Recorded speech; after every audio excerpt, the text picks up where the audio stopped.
Hi everyone, this is Jacob Reynolds teaching to America and England in English speaking person. I speak English. I'm from Columbus, Ohio.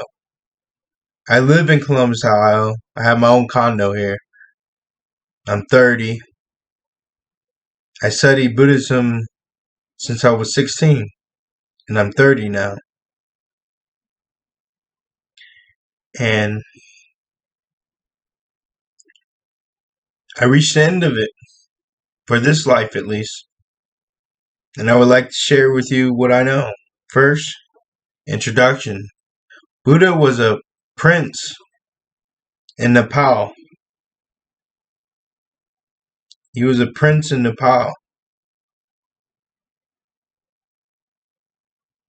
And he was destined to be a Buddha or a great king. His father shielded him from suffering because a Buddha tries to get rid of suffering to everlasting happiness. And he saw anyways on accident. Then he went on and left the palace and went on in search for enlightenment to be a Buddha. Buddhahood means enlightenment. And all beings have Buddha nature. He sought enlightenment and he reached it, and he taught it to his disciples. He later had disciples, and he taught the disciples, and it passed down all the way to now. Pure transmission all the way down to Buddha, all the way from Buddha.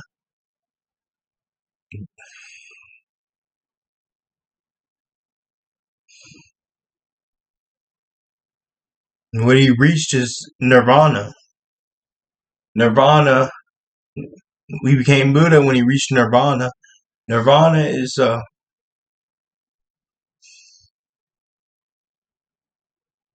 everlasting happiness that can't be taken away,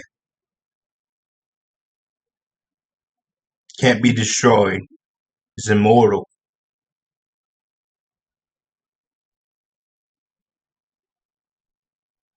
It's an internal happiness.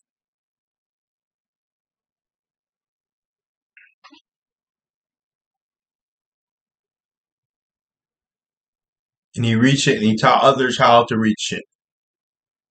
And then there's other sects came out through Buddha. He actually wasn't the first Buddha. He was the fourth Buddha. And I'm not sure about the other Buddhas, but the other Buddhas came millions of years before the dawn of man. Dipkanara.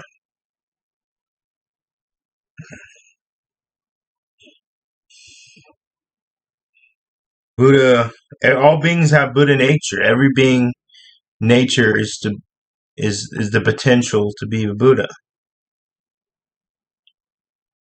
Buddha nature. Some people say it's the natural state of a man,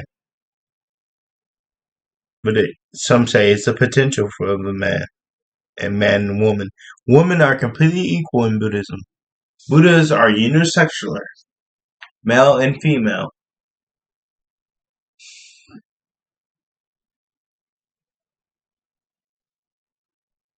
And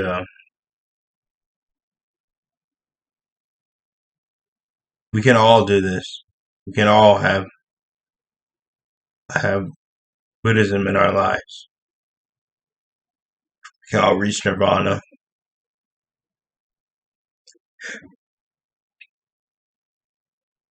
Now, on to practices. Okay, how do you reach nirvana? I'll teach you methods I use to reach nirvana. Bodhicitta. Enlightened aspiration, loving kindness and compassion. When one generates loving kindness and compassion, one becomes a bodhisattva.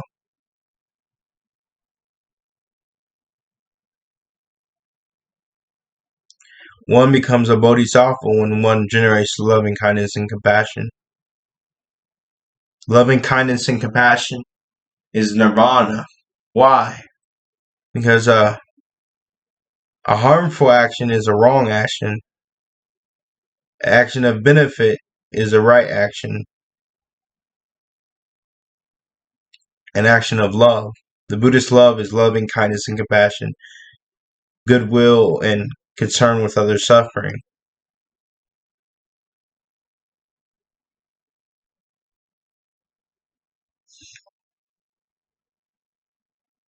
Love all beings.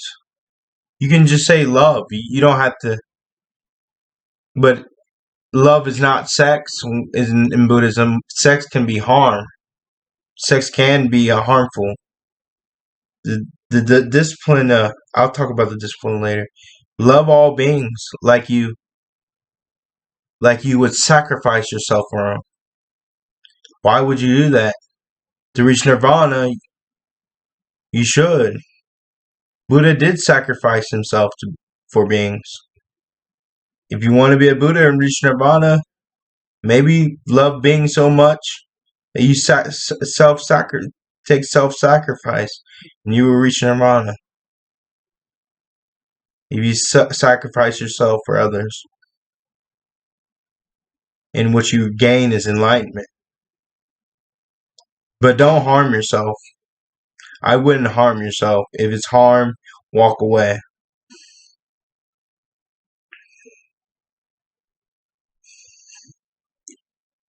Love all beings.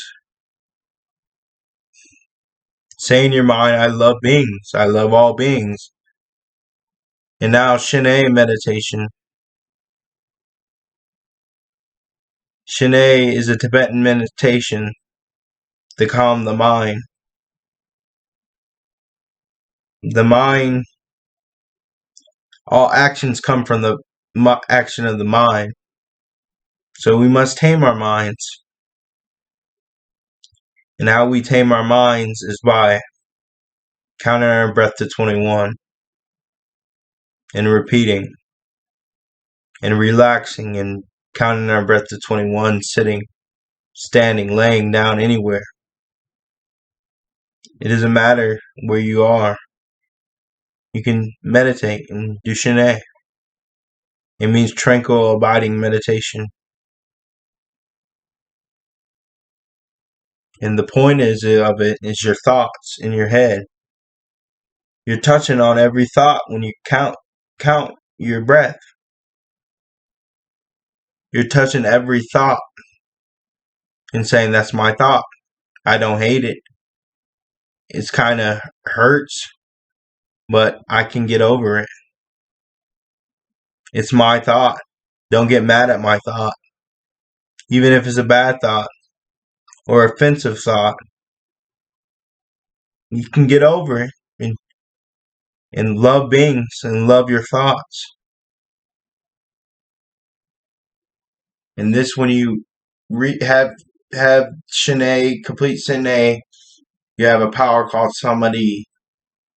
This power is a trance-like state, and it helps you in enlightenment from Shine, tranquil, abiding meditation, counting your breath to 21. And it's your thoughts. Those are your thoughts. Accept them. I accepted all my thoughts.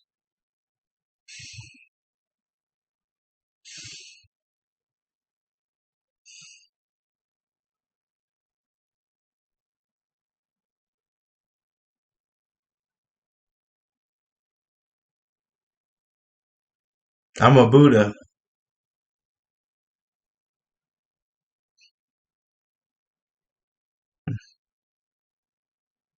Love all beings. Love beings really hard. Love them like you self-sacrifice them. You do self-sacrifice for them. Love them so hard that your love becomes your happiness. Nirvana is love. And love becomes your internal happiness, your love for beings instead of material things. Material things come with Buddhism. Actually, Buddhas are born rich. Buddhas are born rich. And we do acquire a lot of wealth and material things in Buddhism, but we care about what's internal happiness. We acquire riches as Buddhists because our discipline are perfectionists. We're kind of perfectionists on a lot of things, responsibility and work.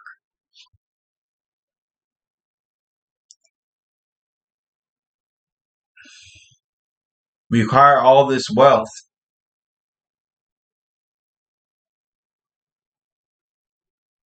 but still, the material things,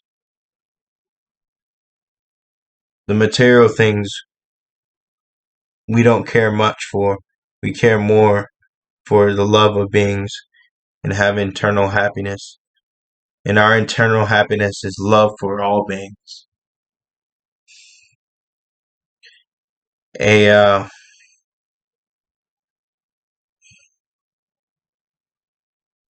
Your discipline is no, don't steal, don't kill, don't lie, don't take intoxicants, don't do sexual misconduct, harm by sex. This means if you're not in an honest relationship and you commit adultery, it's a it's a discipline of Buddhism is to not harm beings by sex.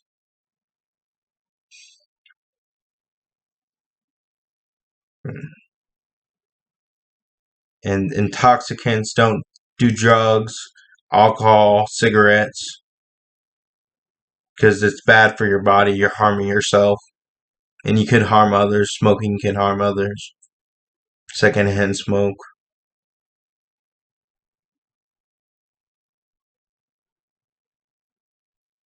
What else? Lying, and this not just telling.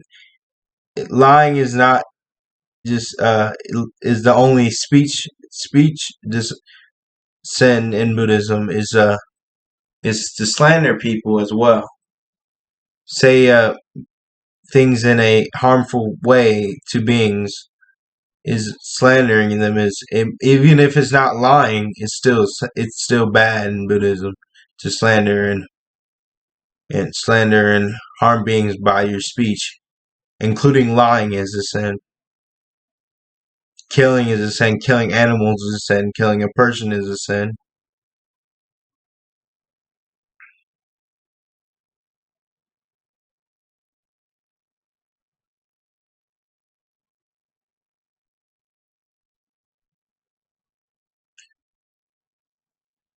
Okay,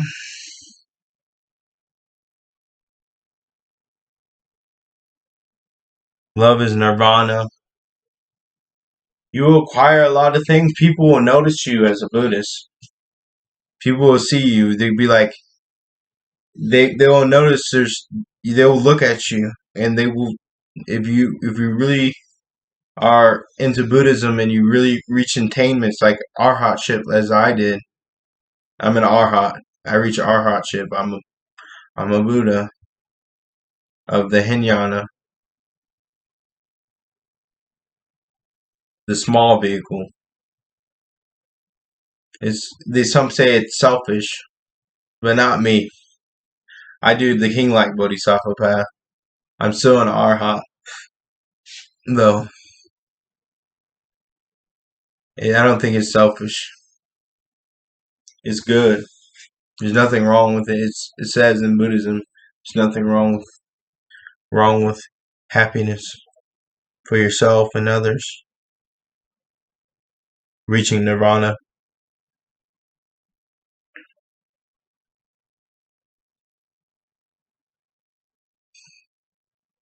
Reading off my notes on my presentation that I say all the things I want to say.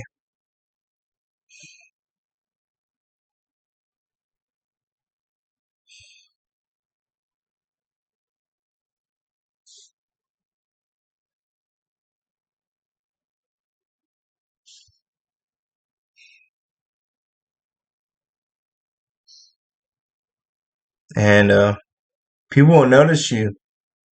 You'll have great discipline. People, you'll be a law-abiding citizen because harm,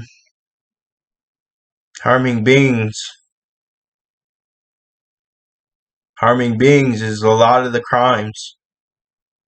And if you're not harming beings, what crime are you committing? If they're saying you're committing a crime, what crime are you committing? If you're not harming them, anybody, you could explain that to them. They'll cut your tongue out. They'll cut your tongue out. What are they gonna say? You're not harming anybody. You're only helping them. It'd be a human right crime because you're doing everything right.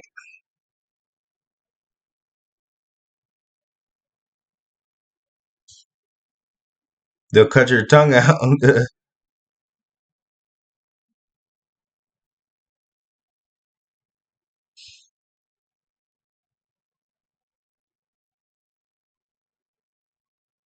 Love beings with all your heart. Love is your internal happiness, and that is nirvana. Love.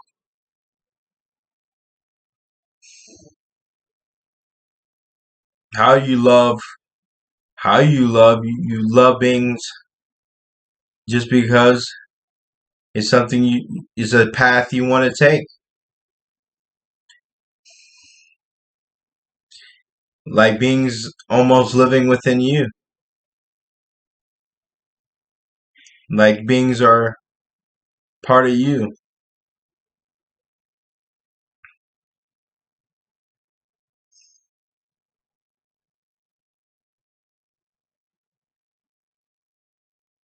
Everything's one thing. So if you do an action of harm, an equal reaction will happen back and an opposite reaction like Einstein. The opposite would be the opposite of harm would be benefit, and the equal reaction would be of harm would be harm, and would be benefit would benefit you.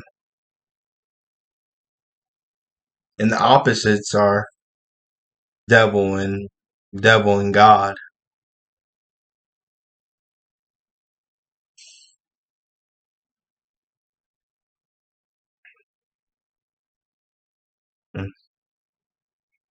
We call the devil in Buddhism Mara.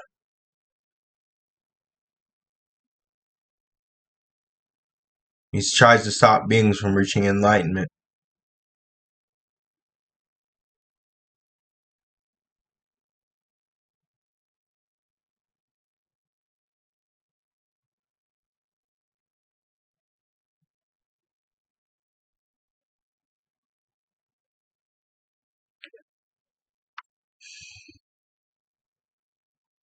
Bye guys. I hope this video was good.